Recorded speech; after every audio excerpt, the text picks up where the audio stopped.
प्यारे बच्चों, अज असी अपना जिहड़ा 12वां चैप्टर है अलजबरिक व्यंजक ओहदी असी रिवीजन करन जा रहे हाँ। आओ रिवीजन शुरू करन तो पहला कुछ जिहड़े जनरल टर्म्स हैं उन्हां बारे असी गल करिए। चल अते अचल संख्यावां की हुंदियां हन, जिसनूं असी इंग्लिश दे विच वेरीएबल या कॉन्स्टेंट्स बोलदे हां। ये की हुंदे हन? एक चल दे कई मुल हो सकते हैं, इसका मुल निश्चित नहीं हुंदा। जिमें कि असी कोई भी सवाल तुसीं देखिया होना, जो असी लिखते हैं असी एक्स, इसनूं असी एक्स वाई या जैड दे नाल की है डिनोट करते हैं। इंग्लिश दे किसी भी अल्फाबैट दे नाल डिनोट करते हाँ। असी लिखते हैं भी एक्स की कीमत 1 भी हो सकती है, 2 भी हो सकती है, 3 भी हो सकती है, 4 भी हो सकती है, कोई भी कीमत हो सकती है। यानी कि जिहड़ी एक चल हुंदा है उसका जिहड़ा मुल है वो निश्चित नहीं हुंदा, वो चेंज हुंदा रहिंदा है। तो उसनूं असी की बोलते हाँ? चल या वेरीएबल।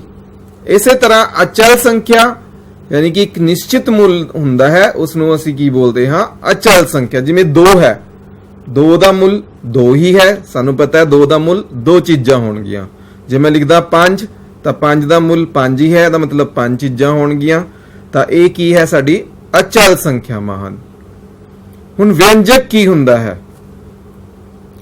एक चल अते अचल नूं मिला के अलजबराई व्यंजक बनाउंदे हां। इसलिए असी जोड़, घटाओ, गुणा या भाग वर्गियां क्रियावां दी वरतों करते हाँ। जिमें कि मैं लिखा एक्स जमा वाई, तो ये मेरा की बन गया? व्यंजक बन गया। तुसीं घटाओ दी भी कर सकते हो, जिमें मैं लिखा एक्स दी घात 2 माइनस वाई, या गुणा इहदे विच की है? एक्स दी एक्स नाल गुणा हुई है, या सी एक्स वाई हो गया। भाग भी कर सकते हाँ असी, जिमें असी लिखिए एक्स जमा वाई बटे 2। तो ये सारियां की हन साडे व्यंजक हन। यानी कि व्यंजक असी किवें बनाते हाँ? चल अते अचल संख्यावां नूं मिला के असी क्रियावां किहड़ियां यूज करते हाँ? जोड़, घटाओ, गुणा जा भाग। एक व्यंजक दे पद की हुंदे हन, जिमें कि मैं लिखा एक्स स्क्वायर जमा 2xy जमा 5। तो एक्स स्क्वायर या 2xy या 5 ये की हन? व्यंजक दे पद हन, या इंग्लिश दे विच असीं इन्हां नूं टर्म्स भी बोलते हाँ। समान ते असमान पद की हुंदे हन? जदों पदां दे बीज गणितिक गुणनखंड इक्को जिहे होण तां उसनूं असीं समान पद बोलते हाँ। जदों पदां दे बीज गणितिक गुणनखंड अलग अलग होण तां उसनूं असीं की बोलते हाँ? असमान पद बोलते हाँ। जिमें कि 2xy अते 5xy ये साडे की हन? समान पद हन, क्योंकि दोनों दे विच की है साडे कोल अचल संख्या तो है ही। मेन तो असीं चल संख्या का देखना है। इसमें एक्स है, इस साइड भी एक्स है, वाई है तो इस साइड भी की है? वाई है। ये की हन साडे समान पद हन। असमान पद जिन्हां दे विच जिहड़े गुणनखंड अगर असीं बनाईए तो अलग अलग होण, जिमें कि 2x स्क्वायर वाई, एक असीं यही 5xy ले लैंदे हां। ये दोनों की हन साडे असमान पद हन। एक पदी, 2 पदी, 3 पदी या बहुपदी व्यंजक की हुंदे हन? ਉਹ बीज गणितिक व्यंजक जिस दे विच सिर्फ एक ही पद होवे उसनूं असीं एक पदी या मोनोमोलियल कहांदे हां। जिमें कि साडे कोल 7xy ये सिर्फ इक्को ही पद है, माइनस 5m या 3z स्क्वायर या 4, ये सारे की हन साडे एक पदी व्यंजक हन। एक व्यंजक जिस दे सिर्फ 2 पद होण उसनूं असीं की बोलदे हां? बाइनोमियल। ते इस दे विच जरूर होना चाहिए है कि दोनों पद की होने चाहिए हन? असमान होने चाहिए हन। क्यों? मान लो मेरे कोल हैगा 2xy जमा 3xy। हुण तुसीं कहोगे कि ये तो 2 पद हन, इस करके 2 पदी व्यंजक है, पर नहीं, क्योंकि ये दोनों की हन साडे समान पद हन। जे इन्हां नूं जोड़िए तां साडे कोल की बन गया 5xy। तो ये साडा सिर्फ की बन गया एक पदी बहुपद बन गया। यानी कि दो पदी बहुपद दे विच की होना चाहिए है, दोनों जिहड़े साडे पद हन वो की होने चाहिए हन, असमान होने चाहिए हन। तो असी ये जिहड़ा दूजी एग्जाम्पल मैं लिखी है इस नूं असी की बोल सकते हाँ, दो पदी बहुपद व्यंजक। उस तो बाद इसी तरह अगर किसी व्यंजक दे विच तीन असमान पद होन तां उस नूं की बोलदे हां असी, तीन पदी बहुपद। बहुपदी ਉਹ व्यंजक जिस दे विच एक तो ज्यादा की होण, असमान पद होण, उस नूं असी बहुपदी व्यंजक बोलदे हां। यानी कि दो पदी, तीन पदी, चार पदी, पंज पदी, इन्हां सारिआं नूं असी की बोलदे हां, बहुपदी व्यंजक बोलदे हां। एक पद दे गुणनखंड, हुण गुणनखंड असी किवें बनांदे हां? हुण देखो इस दे विच एक की है साडा दो पदी बहुपद है। इस दे विच किन्ने पद हन? दो। पहला की है साडे कोल 4x²। 4x² दे विच की है साडे कोल 4 है। x² दा मतलब की हो गया x गुणा x, यानी कि इस दे की हन ए गुणनखंड हन। इसे तरह अगर मैं दूसरा पद देखा दा -3xy, तो इस दे विच की हो गया -3 है, x है ते y है। तो ये की हन इस दे गुणनखंड हन। यानी कि जदों भी असी किसी भी व्यंजक दे बहुपद बनाने हन, गुणनखंड बनाने हन, तो असी की करना है, सब तो पहला तो उहदे जिहड़े पद हन उहनां नूं अलग-अलग ते उहनां दे फर्दर असी जिहड़े हैं वो बनाने हन। x² दा मतलब तुसी हमेशा याद रखना है, x² दा मतलब x गुणा x। ऐदां ही अगर मैं कहा x दी घात 3, तो इसका मतलब की हो गया x गुणा x। इसी तरह मैं कहा अगर मेरे को x दी घात 3 गुणा y होवे, तो इस दे गुणनखंड की होणगे साडे कोल x अते y।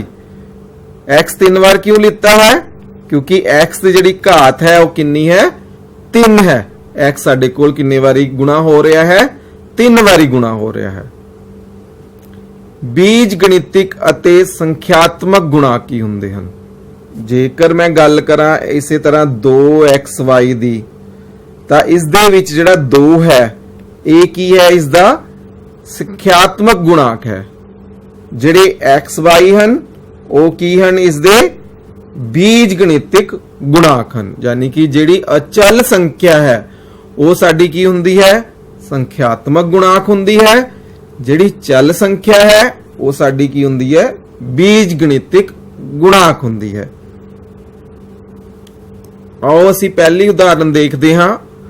हेठां दिते व्यंजकां विचों ओह पद लभो जिहड़े अचल नहीं हन, उहनां दे संख्यात्मक गुणाक भी लिखो। जिवें साडे कोल पहला जिहड़ा हैगा व्यंजक वो है xy जमा 4। तो इसका जिहड़ा पद है जिहड़ा अचल नहीं है वो की है xy, क्योंकि 4 की है साडे कोल अचल पद है। इस दे नाल कोई भी चल संख्या जिहड़ी हैगी है साडे कोल नहीं लगी हुई। इसदा संख्यात्मक गुणाक दी गल करिए, असी कह रहे हैं xy दे नाल किहड़ा साडे कोल हैगा? जे कुछ नहीं है तो इसदा मतलब की है? 1 है। यानी कि इसदा जिहड़ा संख्यात्मक गुणाक है वो साडे कोल कितना है? 1 है। इसी तरह दूजे सवाल की गल करिए 13 - y², तो इस दे विच 13 की है साडी अचल संख्या है, -y² साडी की है? चल पद है साडा। इसदा अगर संख्यात्मक गुणाक की गल करिए तो इस दे नाल की लग्या है? -1। इसी तरह 13 - y जमा y², इस दे विच 13 की है? अचल पद है साडे कोल, ते इस दे विच की हन साडे कोल? चल पद किहड़े हन? 2 हन। किहड़े-किहड़े? एक तां -y है, एक 5y² है। जिहड़ा -y है इसदा संख्यात्मक गुणाक की है? -1 है। ते दूजी जिहड़ी संख्या है 5y², ਇਹਦਾ ਸੰਖਿਆਤਮਕ ਗੁਣਾਕ ਕੀ ਹੈ ਸਾਡੇ ਕੋਲ 5 ਹੈ। ਇਸੇ ਤਰ੍ਹਾਂ ਅਗਰ ਅਸੀਂ ਚੌਥੀ ਦੀ ਗੱਲ ਕਰੀਏ, ਇਸ ਦੇ ਵਿੱਚ ਸਾਡੇ ਕੋਲ 2 ਅਚਲ ਪਦ ਹਨ, ਇੱਕ ਚਲ ਪਦ ਹੈ। ਕੀ ਹਨ ਸਾਡੇ ਕੋਲ? 2 ਚਲ ਪਦ ਹਨ ਤੇ ਇੱਕ ਕੀ ਹੈ? ਅਚਲ ਹੈ। ਹੁਣ 2 ਜਿਹੜੇ ਚਲ ਪਦ ਹਨ ਉਹ ਕਿਹੜੇ ਕਿਹੜੇ ਹਨ? 4p²q ਤੇ -3pq²। ਤਾਂ ਇਸ ਦੇ ਵਿੱਚ ਅਗਰ ਅਸੀਂ ਗੱਲ ਕਰੀਏ ਤਾਂ ਸੰਖਿਆਤਮਕ ਗੁਣਾਕ ਕਿੰਨਾ ਹੈ? ਸਾਡਾ 4 ਹੈ। ਤੇ ਦੂਜੇ ਦੇ ਵਿੱਚ ਜਿਹੜਾ ਸੰਖਿਆਤਮਕ ਗੁਣਾਕ ਹੈ ਉਹ ਕਿੰਨਾ ਹੈ? -3 ਹੈ। ਆਓ ਅਗਲੀ ਉਦਾਹਰਣ ਵੱਲ ਵਧਦੇ ਹਾਂ। ਹੇਠ ਦਿੱਤੇ ਵਿਅੰਜਕਾਂ ਵਿੱਚ x ਦੇ ਗੁਣਾਕ ਕੀ ਹਨ? ਹੁਣ ਅਸੀਂ ਸਿਰਫ ਕਿਸ ਦੇ ਗੁਣਾਕ ਦੇਖਣੇ ਹਨ? x ਦੇ ਗੁਣਾਕ ਦੇਖਣੇ ਹਨ। ਜਿਵੇਂ ਸਾਡੇ ਕੋਲ ਪਹਿਲਾ ਵਿਅੰਜਕ ਕੀ ਹੈ? 4x - 3y। ਇਸ ਦੇ ਵਿੱਚ ਉਹ ਚਲ ਪਦ ਜਿਸ ਦੇ ਨਾਲ x ਲੱਗਿਆ ਹੈ ਉਹ ਕੀ ਹੈ? ਸਾਡੇ ਕੋਲ 4x ਹੈ। ਤਾਂ x ਦਾ ਹੁਣ ਉਰੇ ਗੁਣਾਕ ਕਿਹੜਾ ਆ ਗਿਆ? ਉਹ ਕੀ ਹੈ? 4। ਸਾਨੂੰ ਸਿਰਫ ਗੁਣਾਕ ਦੀ ਗੱਲ ਕਰੀ ਹੈ, ਸੰਖਿਆਤਮਕ ਤੇ ਬੀਜਗਣਿਤਿਕ ਗੁਣਾਕ ਦੀ ਗੱਲ ਨਹੀਂ ਕੀਤੀ। ਇਸ ਕਰਕੇ ਅਸੀਂ ਸਿਰਫ ਇੰਨਾ ਦੇਖਣਾ ਹੈ ਕਿ x ਦੇ ਨਾਲ ਕੀ ਲੱਗਿਆ ਹੈ। ਕੀ ਲੱਗਿਆ ਹੈ? 4। ਤਾਂ ਮਤਲਬ x ਦਾ ਗੁਣਾਕ ਕਿੰਨਾ ਹੈ? 4 ਹੈ। ਇਸੇ ਤਰ੍ਹਾਂ ਦੂਸਰੇ ਵਿਅੰਜਕ ਦੇ ਵਿੱਚ ਜਿਹੜਾ x ਵਾਲਾ ਚਲ ਪਦ ਹੈ ਉਹ ਕੀ ਹੈ? -x ਹੈ। ਇਸ ਦੇ ਨਾਲ ਕੀ ਲੱਗਿਆ ਹੋਇਆ ਹੈ? -1। ਇਸੇ ਤਰ੍ਹਾਂ ਤੀਸਰੇ ਸਵਾਲ ਦੇ ਵਿੱਚ ਸਾਡੇ ਕੋਲ ਕੀ ਹੈ? ਸਿਰਫ x ਵਾਲਾ ਪਦ y²x। ਤਾਂ x ਦਾ ਜਿਹੜਾ ਗੁਣਾਕ ਹੈ ਉਹ ਕੀ ਹੈ? y² ਹੈ। ਹੁਣ ਉਹਦੇ ਮੈਂ ਫੇਰ ਦੁਬਾਰਤੀ ਦੱਸ ਰਿਹਾ ਕਿ ਅਸੀਂ ਸਿਰਫ x ਦੇ ਗੁਣਾਕ ਦੀ ਗੱਲ ਕਰ ਰਹੇ ਹਾਂ, ਨਾ ਕਿ ਸੰਖਿਆਤਮਕ ਗੁਣਾਕ ਦੀ। ਜੇਕਰ ਗੱਲ ਸੰਖਿਆਤਮਕ ਗੁਣਾਕ ਦੀ ਹੁੰਦੀ ਹੈ ਤਾਂ ਅਸੀਂ ਅਚਲ ਪਦ ਹੀ ਹਮੇਸ਼ਾ ਲਿਖਣਾ ਹੈ, ਅਚਲ ਸੰਖਿਆ ਹੀ ਲਿਖਣੀ ਹੈ। ਪਰ ਅਗਰ ਸਾਨੂੰ ਸਿਰਫ ਗੁਣਾਕ ਦੀ ਗੱਲ ਕਰੀ ਹੈ, ਫਿਰ ਜੋ ਉਸ ਦੇ ਨਾਲ ਲੱਗਿਆ x ਦੇ ਨਾਲ ਕੀ ਲੱਗਿਆ? y²। ਤਾਂ ਇਸ ਦਾ x ਦਾ ਗੁਣਾਕ ਕੀ ਹੈ? y² ਹੈ। ਇਸੇ ਤਰ੍ਹਾਂ ਚੌਥੇ ਵਿਅੰਜਕ ਦੇ ਵਿੱਚ x ਵਾਲਾ ਜਿਹੜਾ ਹੈਗਾ ਸਾਡੇ ਕੋਲ ਕਿੰਨਾ ਹੈ? -5xz। ਅਸੀਂ x ਨੂੰ ਅਗਰ ਛੱਡ ਦਈਏ ਤਾਂ ਸਾਡਾ x ਦੇ ਨਾਲ ਜਿਹੜਾ ਗੁਣਾਕ ਹੈ ਉਹ ਕੀ ਹੈ? -5z ਹੈ। ਸਾਡੀ ਉਦਾਹਰਣ ਤੀਸਰੀ ਹੈ। ਕਾਰਨ ਸਹਿਤ ਦੱਸੋ ਕਿ ਹੇਠ ਦਿੱਤੇ ਜੋੜਿਆਂ ਵਿੱਚੋਂ ਕਿਹੜੇ-ਕਿਹੜੇ ਜੋੜੇ ਸਮਾਨ ਪਦਾਂ ਦੇ ਹਨ ਤੇ ਕਿਹੜੇ-ਕਿਹੜੇ ਜੋੜੇ ਅਸਮਾਨ ਪਦਾਂ ਦੇ ਹਨ। ਤਾਂ ਅਸੀਂ ਅਗਰ ਗੱਲ ਕਰੀਏ ਪਹਿਲੇ ਜੋੜੇ ਦੀ 7x ਤੇ 12y, ਜੇ ਅਸੀਂ ਗੁਣਨਖੰਡ ਬਣਾਈਏ 7x ਦੇ ਗੁਣਨਖੰਡ 7 ਤੇ x, 12y ਦੇ ਗੁਣਨਖੰਡ ਕੀ ਹੋ ਗਏ? 12 ਤੇ y। ਜਿਵੇਂ ਅਸੀਂ ਕਰਿਆ ਸੀ 7x ਦੇ ਕੀ ਹੋ ਗਏ? 7 ਤੇ x। ਏਦਾਂ ਹੀ 12y ਦੇ ਕੀ ਹੋ ਗਏ ਸਾਡੇ ਕੋਲ? 12 ਅਤੇ y। ਤਾਂ ਅਗਰ ਅਸੀਂ ਹੁਣ ਚਲ ਸੰਖਿਆ ਦੀ ਗੱਲ ਕਰੀਏ, ਚਲ ਪਦ ਗੱਲ ਕਰੀਏ, ਉਹ ਕੀ ਹਨ? ਦੋਨਾਂ ਅਲੱਗ-ਅਲੱਗ ਹਨ। ਤਾਂ ਅਸੀਂ ਕਹਿ ਸਕਦੇ ਹਾਂ ਕਿ ਇਹ ਕੀ ਹੈ? ਅਸਮਾਨ ਪਦ ਹਨ ਦੋਨੋਂ। ਤਾਂ ਅਸੀਂ ਲਿਖਾਂਗੇ ਪਦਾਂ ਵਿੱਚ ਚਲ ਜਿਹੜੇ ਹਨ ਉਹ ਅਲੱਗ-ਅਲੱਗ ਹਨ। ਦੂਜੇ ਜੋੜੇ ਦੀ ਗੱਲ ਕਰੀਏ, ਉਸ ਦੇ ਗੁਣਨਖੰਡ ਪਹਿਲੇ ਦੇ 15x ਦੇ 15 ਤੇ x, ਦੂਜੇ ਦੇ -21 ਅਤੇ x। ਜੇ ਹੁਣ ਅਸੀਂ ਉਹਦੇ ਚਲ ਸੰਖਿਆਵਾਂ ਦੀ ਗੱਲ ਕਰੀਏ ਤਾਂ x ਦੋਨੋਂ ਕੀ ਹਨ? ਬਰਾਬਰ ਹਨ, ਇੱਕ ਹੀ ਹਨ। ਤਾਂ ਇਹ ਕੀ ਹਨ? ਸਾਡੇ ਕੋਲ ਸਮਾਨ ਪਦ ਹਨ। ਤੀਜੇ ਦੀ ਗੱਲ ਕਰੀਏ, ਤੀਜੇ ਦੇ ਸਾਡੇ -4ab ਦੇ ਕੀ ਬਣਨਗੇ? -4a ਅਤੇ b। 7ba ਦੇ 7ba। ਹੁਣ ਉਹਦੇ ਜਿਹੜੇ ਹੈਗੇ ਆ a ਹੈ ਤੇ ਇਸ ਸਾਈਡ ਵੀ a ਹੈ, b ਹੈ ਤੇ b ਹੈ। ਉਹਦਾ ਜਿਹੜਾ ਕਰਮ ਹੈ ਉਹ ਅਲੱਗ-ਅਲੱਗ ਹੋ ਸਕਦਾ ਹੈ, ਅੱਗੇ ਪਿੱਛੇ ਹੋ ਸਕਦੇ ਹਨ। ਅਗਰ ਮੈਂ ਗੱਲ ਕਰਾਂ ਹੁਣ 4ab -4ab ਤੇ 7ba, ਇਹ ਦੋਨੋਂ ਸਮਾਨ ਪਦ ਹਨ। ਕਿਉਂ? ਦੋਨਾਂ ਵਿੱਚ a ਵੀ ਹੈ, ਦੋਨਾਂ ਵਿੱਚ b ਵੀ ਹੈ। ਇਹ ਮੈਟਰ ਨਹੀਂ ਕਰਦਾ ਸਾਡੇ ਕੋਲ ਕਿ ਕਿਹੜੀ ਜਿਹੜੀ ਚਲ ਸੰਖਿਆ ਉਹ ਪਹਿਲਾਂ ਹੈ ਜਾਂ ਬਾਅਦ ਚ ਹੈ।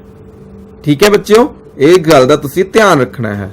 ਤੁਸੀਂ ਜਦੋਂ ਵੀ ਸਮਾਨ ਤੇ ਅਸਮਾਨ ਪਦ ਦੇਖਣੇ ਹਨ, ਤੁਸੀਂ ਬਸ ਇਹ ਦੇਖਣਾ ਹੈ ਕਿ ਉਸ ਦੇ ਗੁਣਨਖੰਡ ਬਣਾ ਕੇ ਕੀ ਦੋਨਾਂ ਦੇ ਵਿੱਚ ਜਿਹੜੀਆਂ ਚਲ ਸੰਖਿਆਵਾਂ ਹਨ ਉਹ ਸਮਾਨ ਹੈਗੀਆਂ।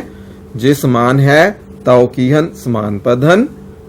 ਕਿਉਂਕਿ ਅਸੀਂ ਯਾਦ ਰੱਖਣਾ ਹੈ ਕਿ AB ਦਾ ਮਤਲਬ BA, ਇਹ ਹਮੇਸ਼ਾ ਕਮੂਟੇਟਿਵ ਹੁੰਦੇ ਹਨ ਜਿਹੜੀ ਸਾਡੀ ਗੁਣਾ ਹੈ ਚਲ ਸੰਖਿਆਵਾਂ ਦੀ। ऐदां ही चौथे की अगर असीं गल करिए 3xy ते 3x 3xy दे 3xy ते 3x दे 3x। हुण तुसीं कहोगे x तो है पर y दूजी उहदे विच नहीं है, तो असीं कहांगे ये की हन अलग अलग असमान पद हन, क्योंकि जिहड़ा y है वह सिर्फ पहले पद दे विच है, पहली टर्म दे विच है, दूजी टर्म दे विच नहीं है। इस तरह साडा जिहड़ा पंजवां है 6xy², तो इस दे गुणनखंड की बनणगे 6xy² दे 6, हाँ जी x y ते y। y असी दो बार क्यों लिखा है, क्योंकि y स्केयर है, यानी कि y की घात की है 2 है, y नूं असी दो बार लिखना है। इदां ही 9x² का मतलब 9x ते y, दोनों विच x भी है y भी है, पर बाकी जिहड़ियां चल बच गए साडे कोल, एक विच y है, एक दे विच की है x है, तो दोनों पदां दे विच चल तां इक्को जिहे हन, परंतु इन्हां दीयां घातां की हन अलग अलग हन, इस करके की हन अलग अलग ते असमान पद हन।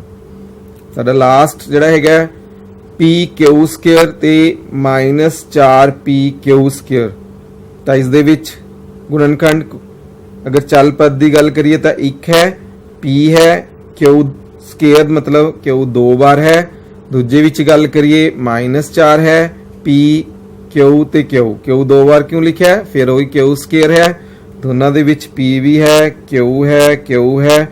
चल पद साडे की हन समान हन, तो असीं कह सकते हाँ कि यह की हन समान पद हन। अभ्यास साडी जिहड़ी 12.1 है उसका जिहड़ा पहला सवाल है उसकी असीं दोहराई करते हाँ। हेठ दिते हालातां दे विच चल अचल अते अंगणितिक क्रियावां दा प्रयोग करते हुए बीज गणितिक व्यंजक प्राप्त करो। हुण जिहदा पहला है संख्या y विचों z घटाउणा, y दे विचों असीं की करना है z घटाना है, तो साडा बीज गणितिक की बन गया व्यंजक y - z। जिहदा दूजा है x अते y जोड़े दा अद्धा करना है, तो असीं की करांगे x जमा y बटे 2, क्योंकि x अते y दा पहला जोड़ करना है, फिर उहदा की करना है अद्धा करना है। तीजा है संख्या z नूं अपने आप नाल गुणा किया जाता है, यानी कि z गुणा z, यानी कि z दी घात 2। चौथा है संख्या p अते q दे गुणनफल दा 1/4, यानी कि p नूं q दे नाल गुणा करनी है, फिर इसका की लेना है 1/4, यानी कि pq बटे 4। पंजवां है दोनों संख्यावां x अते y दे वर्गां नूं जोड़िया जाता है। हुण x दा वर्ग ते y दा वर्ग, इन्हां दोनों नूं की करना असीं जोड़ना है, यानी कि x² जमा y²। इदां ही साडा 6वां है संख्या m अते n दे गुणनफल दे 3 गुणा विच संख्या 5 जोड़ना है, यानी कि m अते n दी पहला की करनी है, असीं जो सवाल दिता है उहदे अनुसार चलना। पहला तुसीं देखो बच्चों इहदे विच की है m अते n दे गुणनफल, असी m अते n नूं गुणा करती दे 3 गुणा, फिर इहदा 3 गुणा लेना है, फिर उस दे विच की जोड़ना है 5 जोड़ना है, यानी कि संख्या m अते n दे गुणनफल दे 3 गुणा विच 5 जोड़ना है। इदां ही साडा 10 विचों संख्या y अते z दे गुणनफलां नूं घटाउणा। 10 है, इस दे विचों घटाना की है y अते z दे गुणनफल नूं। इदां ही जिहड़ा लास्ट है साडे कोल संख्या a अते b दे गुणनफल विचों उस दे जोड़फल नूं घटाना, यानी संख्या a b दा गुणनफल उहदे विचों की घटाना है, उस दे जोड़फल नूं घटाना है, यानी कि a अते b दे जोड़फल नूं फिर की करना है असीं घटाना है। साडा चौथा सवाल जिहड़ा हैगा 12.1 दा ਉਹ पद पहचानो जिन्हां विच x है, फिर उन्हां विचों x दा गुणाक लिखो। जिवें असीं करके आए सी उदाहरण, असीं 2 सवाल इहदे करके देखदे हां। जिवें पहला सवाल है साडे कोल y² x जमा y, इस दे विच x दे वाली पद किहड़ा है y² x, ਤੇ ਉਸ ਦਾ x ਦਾ ਗੁਣਾਕ ਹੁਣ ਅਸੀਂ ਕਹੀਏ ਕਿ ਇਸ ਦੇ ਵਿੱਚ x ਦਾ ਗੁਣਾਕ ਕਿਹੜਾ ਹੈ, ਉਹ ਕੀ ਹੈ, y ਸਕੁਅਰ ਹੈ। ਇਸੇ ਤਰ੍ਹਾਂ ਅਗਰ ਅਸੀਂ ਦੂਜੇ ਸਵਾਲ ਦੀ ਗੱਲ ਕਰੀਏ, ਇਸ ਦੇ ਵਿੱਚ x ਵਾਲਾ ਪਦ ਕਿਹੜਾ ਹੈ, -8yz ਤੇ x ਦਾ ਗੁਣਾਕ ਦੀ ਗੱਲ ਕਰੀਏ, x ਦਾ ਗੁਣਾਕ ਕੀ ਹੈ, -8y। ਜੇ ਮਾਈਨਸ ਦਾ ਚਿੰਨ੍ਹ ਹੈ ਤਾਂ ਤੁਸੀਂ ਉਹ ਮਾਈਨਸ ਦਾ ਚਿੰਨ੍ਹ ਜ਼ਰੂਰ ਨਾਲ ਲੈਣਾ ਹੈ, ਇਸ ਗੱਲ ਦਾ ਧਿਆਨ ਰੱਖਣਾ ਹੈ। ਜਿਵੇਂ ਮੈਂ 6ਵਾਂ ਸਵਾਲ ਲੈ ਲਾਂ, ਇਸ ਦੇ ਵਿੱਚ ਕੀ ਹੈ, x ਵਾਲਾ ਪਦ ਕਿਹੜਾ ਹੈ, ਆਪਣੇ ਕੋਲ ਟਰਮ ਕਿਹੜੀ ਹੈ, 12xy ਸਕੁਅਰ ਤੇ x ਦਾ ਗੁਣਾਕ ਹੁਣ ਕੀ ਹੋਏਗਾ, x ਨੂੰ ਛੱਡ ਦੋ ਤਾਂ ਕੀ ਹੋ ਗਿਆ, 12y ਸਕੁਅਰ। ਇਹ ਕੀ ਹੈ, x ਦਾ ਗੁਣਾਕ ਹੈ। ਇਸੇ ਤਰ੍ਹਾਂ ਜਿੱਦਾਂ b ਪਾਰਟ ਹੈ, ਉਹ ਪਦ ਪਛਾਣੋ ਜਿਸ ਵਿੱਚ y ਸਕੁਅਰ ਹੈ, ਫਿਰ y ਸਕੁਅਰ ਦਾ ਗੁਣਾਕ ਲਿਖੋ। ਜਿਵੇਂ ਮੇਰੇ ਕੋਲ ਤੀਜਾ ਸਵਾਲ ਹੈ, ਇਸ ਦੇ ਵਿੱਚ y ਸਕੁਅਰ ਵਾਲਾ ਜਿਹੜਾ ਗੁਣਾਕ ਹੈ ਉਹ ਕਿਹੜੇ ਕਿਹੜੇ ਹਨ, ਸਾਡੇ ਕੋਲ ਦੋ ਹਨ। ਕਿਹੜੇ ਕਿਹੜੇ, -15xy ਸਕੁਅਰ ਤੇ 7y ਸਕੁਅਰ। ਤੇ ਗੁਣਾਕ ਦੀ ਅਗਰ ਗੱਲ ਕਰੀਏ, ਪਹਿਲੇ ਦੇ ਵਿੱਚ ਗੁਣਾਕ ਕੀ ਹੈ, -15x, ਦੂਜੇ ਦੇ ਵਿੱਚ ਗੁਣਾਕ ਕੀ ਹੈ, ਸਾਡੇ ਕੋਲ 7 ਹੈ। ਯਾਨੀ ਕਿ ਜਿਹੜੀਆਂ ਟਰਮਸ ਹੈ ਉਹ ਇੱਕ ਤੋਂ ਜ਼ਿਆਦਾ ਵੀ ਹੋ ਸਕਦੀਆਂ ਹਨ। ਜਿਵੇਂ ਪੰਜਵਾਂ ਸਵਾਲ ਹੈ, ਹੇਠ ਦਿੱਤੇ ਵਿਅੰਜਕਾਂ ਨੂੰ ਇੱਕ ਪਦੀ, ਦੋ ਪਦੀ ਤੇ ਤਿੰਨ ਪਦੀ ਦੇ ਰੂਪ ਵਿੱਚ ਵੰਡੋ। ਤਾਂ ਇਸ ਦੇ ਵਿੱਚ ਕਿੰਨੀਆਂ ਟਰਮਸ ਹਨ, ਦੋ ਅਸਮਾਨ ਪਦ ਹਨ, ਤਾਂ ਇਹ ਕੀ ਹੈ, ਸਾਡੇ ਕੋਲ ਦੋ ਪਦੀ ਹੈ। ਇਸ ਦੇ ਵਿੱਚ ਸਿਰਫ ਇੱਕੋ ਹੀ ਟਰਮ ਹੈ, ਤਾਂ ਇਹ ਕੀ ਹੈ, ਸਾਡੀ ਇੱਕ ਪਦੀ ਹੈ।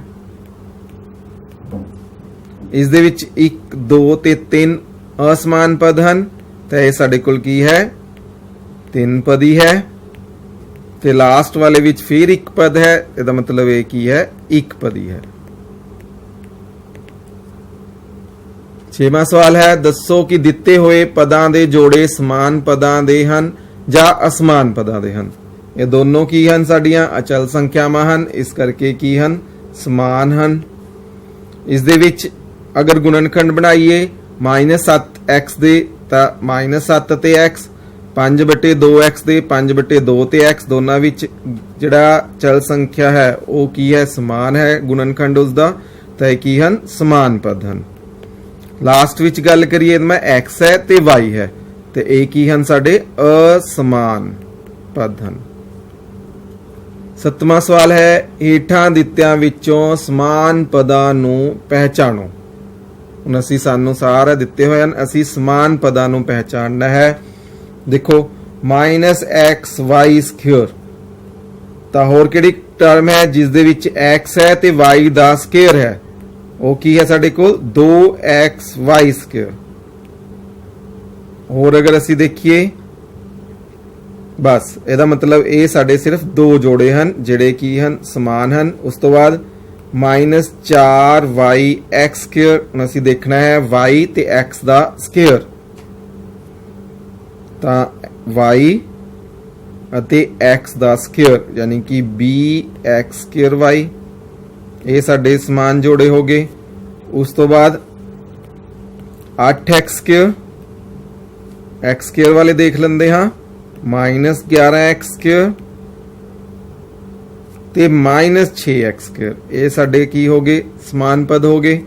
ਉਸ ਤੋਂ ਬਾਅਦ ਸਾਡਾ ਨੈਕਸਟ ਹੈ 7y, ਅਸੀਂ ਉਹ ਟਰਮ ਦੇਖਣੀਆਂ ਹਨ ਜਿਸ ਦੇ ਵਿੱਚ ਸਿਰਫ ਚਲ ਸੰਖਿਆ ਜਿਹੜੀ ਹੈਗੀ ਹੈ ਉਹ y ਹੀ ਹੋਵੇ, ਤਾਂ ਸਾਡੇ ਕੋਲ ਇੱਕ ਹੋ ਰਿਹਾ y। ਉਸ ਤੋਂ ਬਾਅਦ ਨੈਕਸਟ ਅਗਰ ਅਸੀਂ ਗੱਲ ਕਰੀਏ x ਵਾਲੀ, ਤਾਂ -100x ਤੇ 3x, ਤੇ ਲਾਸਟ ਅਗਰ ਗੱਲ ਕਰੀਏ ਅਸੀਂ -11yx ਵਾਲੀ ਟਰਮਸ, ਤੇ x ਵਾਲੀਆਂ ਟਰਮਸ ਸਾਡੇ ਕੋਲ ਕੀ ਹਨ, ਦੋ ਟਰਮਸ ਹਨ। ਤਾਂ ਇਹ ਸਾਰੇ ਕੀ ਹਨ, ਇਹ ਸਮਾਨ ਹਨ, ਇਹ ਸਮਾਨ ਹਨ, ਇਹ ਵੀ ਸਮਾਨ, ਸਮਾਨ, ਸਮਾਨ ਤੇ ਸਮਾਨ, ਇਹ ਕੀ ਹਨ, ਸਮਾਨ ਪਦਾਂ ਦੇ ਜੋੜੇ ਹਨ ਸਾਡੇ। ਤਾਂ ਪਿਆਰੇ ਬੱਚਿਓ, ਇਸ ਤਰ੍ਹਾਂ ਤੁਸੀਂ ਜਿਹੜੇ ਹੈਗੇ ਆਪਣੇ ਜਿੰਨੇ ਵੀ ਸਵਾਲ ਹਨ ਉਹ ਕਰ ਸਕਦੇ ਹੋ। ਦੁਹਰਾਈ ਦੇ ਵਿੱਚ ਅੱਜ ਅਸੀਂ ਜਿਹੜਾ ਸ਼ੁਰੂ ਕੀਤਾ ਸੀ ਆਪਣਾ, ਉਹ ਕਿੱਥੋਂ ਸ਼ੁਰੂ ਕੀਤਾ ਸੀ, ਵਿਅੰਜਕ ਤੋਂ, ਵੀ ਚਲ ਅਤੇ ਅਚਲ ਨੂੰ ਮਿਲਾ ਕੇ ਸਾਡੇ ਅਲਜਬਰਾਈ ਵਿਅੰਜਕ ਜਿਹੜੇ ਹਨ ਉਹ ਬਣਦੇ ਹਨ। ਉਸ ਦੇ ਵਿੱਚ ਅਸੀਂ ਜੋੜ ਵੀ ਕਰਦੇ ਹਾਂ, ਘਟਾਓ ਵੀ ਕਰਦੇ ਹਾਂ, ਗੁਣਾ ਵੀ ਕਰ ਸਕਦੇ ਹਾਂ ਤੇ ਭਾਗ ਵੀ ਕਰ ਸਕਦੇ ਹਾਂ। ਤੁਸੀਂ ਆਪ ਵੀ ਬਹੁਤ ਸਾਰੇ ਜਿਹੜੇ ਵਿਅੰਜਕ ਜਿਹੜੇ ਹੈਗੇ ਆ ਉਹ ਬਣਾ ਸਕਦੇ ਹੋ। ਇਹ ਨਹੀਂ ਵੀ x ਅਤੇ y ਦੇ ਵਿੱਚ ਹੀ ਵਿਅੰਜਕ ਹੁੰਦੇ ਹਨ। ਜਿਹੜੇ ਵਿਅੰਜਕ ਹਨ ਉਹ a b c ਜਾਂ t s ਮਤਲਬ ਅਲਫਾਬੈਟ ਦੇ ਜਿਹੜੇ ਆਪਣੀਆਂ ਹੈਗੇ ਹਨ ਉਹ ਕਿਸੇ ਦੀ ਰੂਪ ਦੇ ਵਿੱਚ ਹੋ ਸਕਦੇ ਹਨ ਤੇ ਉਹਨਾਂ ਦੇ ਵਿੱਚ ਜੋੜ ਵੀ ਹੋ ਸਕਦਾ ਹੈ, ਘਟਾਓ ਵੀ ਹੋ ਸਕਦੀ ਹੈ, ਗੁਣਾ ਵੀ ਹੋ ਸਕਦੀ ਹੈ ਤੇ ਭਾਗ ਵੀ ਹੋ ਸਕਦੀ ਹੈ। ਇਸ ਗੱਲ ਦਾ ਤੁਸੀਂ ਜ਼ਰੂਰ ਜਿਹੜਾ ਹੈਗਾ ਧਿਆਨ ਰੱਖਣਾ ਹੈ। ਜਿਵੇਂ ਮੈਂ ਕਹਾ ਕਿ ਹੁਣ ਤੁਸੀਂ ਇੱਕ ਵਿਅੰਜਕ ਬਣਾਓ ਜਿਸ ਦੇ ਵਿੱਚ t ਅਤੇ s ਹੋਵੇ, t ਦੀ ਘਾਤ 2 ਹੋਵੇ ਤੇ s ਨਾਲ ਕੀ ਹੋਵੇ, ਉਸ ਦੀ ਗੁਣਾ ਹੋਵੇ, ਤਾਂ ਤੁਸੀਂ ਉਸ ਨੂੰ ਵਿਅੰਜਕ ਬਣਾ ਸਕਦੇ ਹੋ t² - s। ਤਾਂ ਇਹ ਸਾਡਾ ਕੀ ਬਣ ਗਿਆ, ਵਿਅੰਜਕ ਬਣ ਗਿਆ। ਇਸ ਤੋਂ ਬਾਅਦ ਤੁਸੀਂ ਜਿਹੜੇ ਸਮਾਨ ਤੇ ਅਸਮਾਨ ਪਦ ਹੈ ਜਿਹੜੇ ਉਸ ਦਾ ਧਿਆਨ ਜ਼ਰੂਰ ਰੱਖਣਾ ਹੈ। ਇਸ ਦੇ ਵਿੱਚ ਅਸੀਂ ਗੱਲ ਕਰੀ ਸੀ ਕਿ ਅਗਰ AB ਅਤੇ BA ਇਹ ਦੋਨੋਂ ਕੀ ਹਨ, ਸਾਡੇ ਸਮਾਨ ਪਦ ਹਨ। ਇਸ ਦੇ ਵਿੱਚ ਤੁਸੀਂ ਇਹ ਨਹੀਂ ਦੇਖਣਾ ਕਿ A ਪਹਿਲਾ ਹੈ B ਬਾਅਦ ਚ ਹੈ, ਇਸ ਦੇ ਵਿੱਚ B ਪਹਿਲਾ ਹੈ A ਬਾਅਦ ਚ ਹੈ, ਕਿ ਇਹ ਸਮਾਨ ਪਦ ਕਿਵੇਂ ਹਨ, ਕਿਉਂਕਿ ਤੁਸੀਂ AB ਔਰ BA ਨੂੰ ਤੁਸੀਂ AB ਵੀ ਲਿਖ ਸਕਦੇ ਹੋ। ਕਿਵੇਂ, ਜਿਵੇਂ ਅਸੀਂ ਕਹੀਏ 2 ਗੁਣਾ 3 ਚਾਹੇ 3 ਗੁਣਾ 2, 2 ਗੁਣਾ 3 ਵੀ 6 ਹੋਏਗਾ, 3 ਗੁਣਾ 2 ਵੀ ਕਿੰਨਾ ਹੋਏਗਾ, 6 ਹੋਏਗਾ। ਇਸੇ ਤਰ੍ਹਾਂ ਅਸੀਂ ਕਹਿ ਸਕਦੇ ਹਾਂ ਕਿ AB ਤੇ BA ਇਹ ਵੀ ਕੀ ਹੁੰਦਾ, ਸਾਡੇ ਕੋਲ ਸੇਮ ਹੁੰਦਾ ਹੈ। ਉਸ ਤੋਂ ਬਾਅਦ ਇੱਕ ਪਦੀ, ਦੋ ਪਦੀ, ਤਿੰਨ ਪਦੀ ਤੇ ਬਹੁਪਦੀ, ਇਸ ਦਾ ਤੁਸੀਂ ਜ਼ਰੂਰ ਧਿਆਨ ਰੱਖਣਾ ਹੈ ਵੀ ਜਦੋਂ ਅਸੀਂ ਦੋ ਪਦੀ ਦੀ ਡੈਫੀਨੇਸ਼ਨ ਕਰਨੀ ਹੈ ਤਾਂ ਉਸ ਦੇ ਵਿੱਚ ਜਿਹੜੇ ਦੋ ਪਦ ਹਨ ਉਹ ਕੀ ਹੋਣੇ ਚਾਹੀਦੇ ਹਨ, ਅਸਮਾਨ ਹੋਣੇ ਚਾਹੀਦੇ ਹਨ। ਜੇਕਰ ਮੈਂ ਤੁਹਾਨੂੰ ਕਹਾਂ, ਜਿਵੇਂ ਆਪਾਂ ਨੇ ਗੱਲ ਕੀਤੀ ਸੀ ਵੀ 2xy ਤੇ 3xy, ਠੀਕ ਹੈ, ਇਸ ਦੀ ਗੱਲ ਕਰੀਏ ਤਾਂ ਇਹ ਕੀ ਹਨ, ਸਾਡੇ ਸਮਾਨ ਪਦ ਹਨ, ਇਸ ਕਰਕੇ ਇੱਕ ਪਦੀ ਬਣ ਜਾਂਦਾ ਹੈ। ਤਾਂ ਪਿਆਰੇ ਬੱਚਿਓ, ਮੈਨੂੰ ਉਮੀਦ ਹੈ ਅੱਜ ਅਸੀਂ ਜਿਹੜੀ ਅਭਿਆਸ 12.1 ਦੀ ਦੁਹਰਾਈ ਕਰੀ ਹੈ, ਜਿੰਨੇ ਵੀ ਸਵਾਲ ਕਰੇ ਹਨ ਉਹ ਤੁਹਾਨੂੰ ਬਹੁਤ ਚੰਗੀ ਤਰ੍ਹਾਂ ਸਮਝ ਆਏ ਹੋਣਗੇ ਤੇ ਤੁਸੀਂ ਇਹਨਾਂ ਸਵਾਲਾਂ ਨੂੰ ਆਪ ਜ਼ਰੂਰ ਇੱਕ ਵਾਰੀ ਦੁਬਾਰਾ ਦੁਹਰਾਈ ਕਰਕੇ ਦੇਖੋਗੇ। ਧੰਨਵਾਦ।